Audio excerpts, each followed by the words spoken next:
This is the section that we will be talking about. The years are from 1764 to 1775, so it's over a 9-year period. That is a 9-year period before the first shots are fired at the Battle of Lexington and Concord.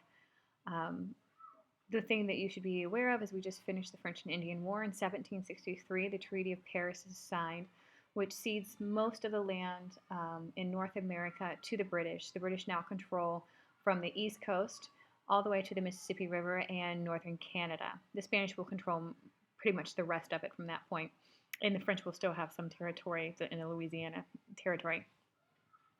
But in 1763, Great Britain has just fought a war. They have won. They have defeated the French, and now they must pay off that war debt they have accrued, because wars are expensive, and in order to win wars, you must spend money to provide troops and ammunition and all the good stuff that you need to fight the war. So these next 9 years is a process of Great Britain trying to recoup the money that they have lost while fighting the French and Indian War.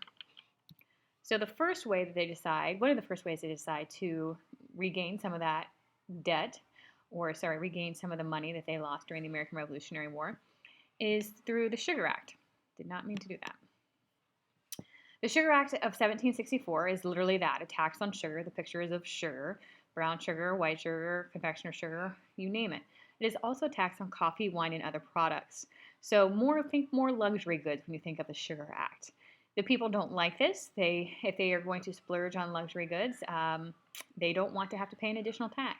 Most colonists living in the 13 colonies feel these taxes are unfair.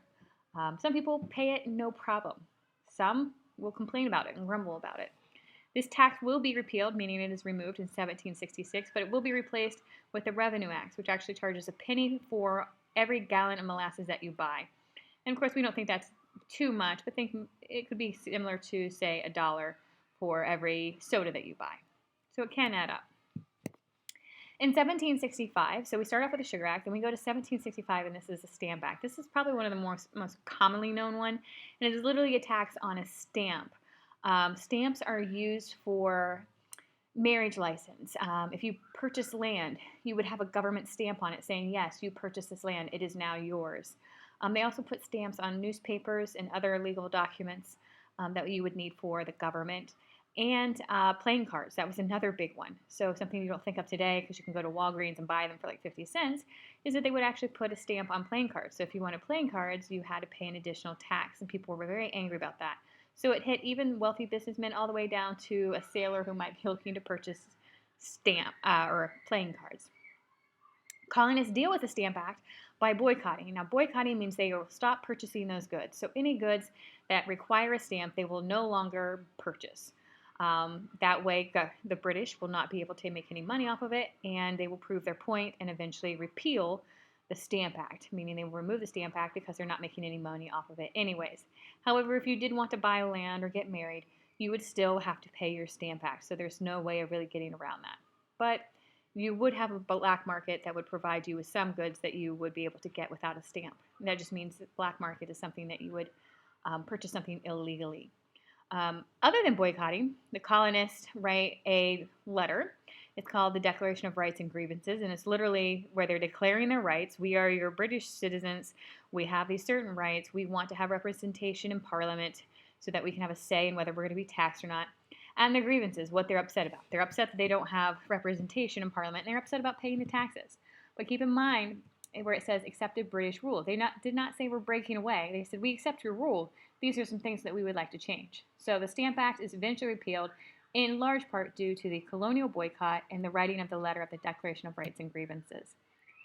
So when the Stamp Act is repealed, which is actually repealed on the same day, it's actually a little bit more of a coincidence that it's repealed on the same day, but it's repealed on the same day. So the colonists win. They get rid of the Stamp Act. Hooray, life is great. But Parliament one-ups them and comes up with what they call the Declaratory Act of 1766. And this says that any law from this point out, you have to follow. All right? You must be followed in all cases. Parliament has the right to make these laws for the colonies and people in all cases. And there's nothing you can do about it. So they were super excited that the Stamp Act's removed. But now there's a law that literally says, it's a blanket statement. We can, at this point on, come up with any laws or taxes that you would actually, and you have to follow them. There's nothing you can do about it. So one of those new acts that is going to be passed under the Declaratory Act is the Townshend Act. This was in 1767. It kind of is an import duty, not kind of, it is an import duty. That means an import tax, taxes on goods that are being brought into the country, on tea, paper, glass, and paint. They were not successful at collecting this tax either. People would go after the tax collectors, as seen in this picture. This man right here is being forced to drink oil, and the reason why he is all white is because he's already been tarred and feathered, meaning they'll throw black tar on him and then dump feathers on him, which is very painful, causing many third-degree burns. However, they were not successful in collecting this, but they did manage to keep the tax on tea around because the British East India Company was a British-controlled company that relied heavily on the trade of tea, and they needed the colonies to be open so they could sell that tea and make money. So you're having problems. Colonists are boycotting. They're causing issues. Parliament decides we're going to solve this problem. We're going to send in British troops. We're going to make sure that the British troops are there just to kind of patrol things, make sure there aren't any riots or anything like that happening. So later that year, they send in 10,000 soldiers, and the idea is that they are going to protect the frontier. However, most of the soldiers never make it to the frontier, which would have been west of the Appalachian Mountains. Remember the proclamation line of 1763. The majority of the soldiers that are sent to quote-unquote protect the frontier stay in New York and Boston. This is New York City and Boston, along the Atlantic coast, far away from the American frontier, even in the 1760s. So it's kind of a lie, and the colonists realize it. They're like, well, these troops aren't protecting us from the Native Americans because we don't have to deal with that here. In addition to having all of these troops walking around your city, they passed the Quartering Act. The Quartering Act of 1765 says that if you are a colonist living in the British colonies, you must provide room and board, living quarters, for these troops because the British government didn't have any special place to put it, not like the forts and things that we have today. So they needed to provide homes and food for these British soldiers who were sent to protect them from Native American attacks and other French and Spanish potential attacks, which is just a complete lie.